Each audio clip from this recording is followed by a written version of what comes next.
Good afternoon. It's day 48 na po ng ating eskwela. So, ngayong araw, ihahatid na naman natin sila kay mama.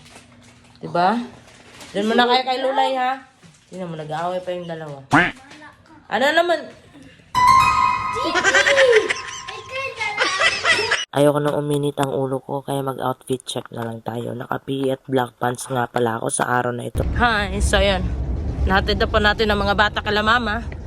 At papunta na tayo ng port ng lancha ngayon. So tara, let's go!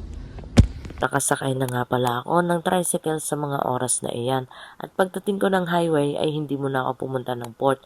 Meron pa kasi akong dadaanan. Pupunta kasi ako ng 7-Eleven para sana bumili ng iced coffee. Nga pala ako dumaan sa may overpass. Hindi kasi pwedeng tumawid doon sa highway mismo.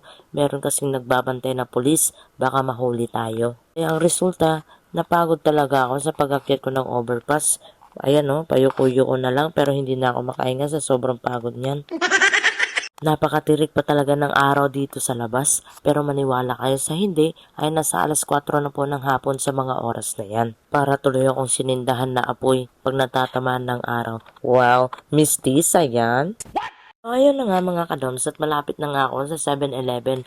Habang naglalakad ako, ay excited na talaga ako makainom ng iced coffee. Nag-e-imagine na ako sa lasa kahit hindi pa ako nakapasok ng 7-Eleven. Pagkapasok ko nga ng 7-Eleven, ang una kong hinanap ay ang ice cold coffee. Pero sad to say, hindi tayo nakabili dahil naubusan sila ng ice cup. Kaya umalis na lang ako at dumiretso na ako dito sa port. Pagkarating ko nga dito ay bumili na kaagad ako ng ticket para makasakay na ng lancha. Mabuti na lang pagkarating ko sa loob ng lancha ay wala pa masyadong pasahero kaya maayos tayong nakahanap ng magandang upuan. Paalis na nga pala kami papuntang Samal Island sa mga oras na ito at ilang minuto lang din ay nakarating na ako ng aming eskwelahan at bigla akong naalala na meron pa pala akong babayarang 180 pesos sa aming PTA at dumaan na lang din ako para makabayad pero pagdating ko doon ay sarado pala kaya dumiretso na lang ako dito sa aming room. Inatasan nga pala kami nila ma'am sa gabing ito na mag-assist sa aming ibang kaklase. Meron pa kasi kaming ibang mga kaklase na hindi pa po nakapag-FBS. At dahil natapos na natin ang 10 days FBS training mga kadoms,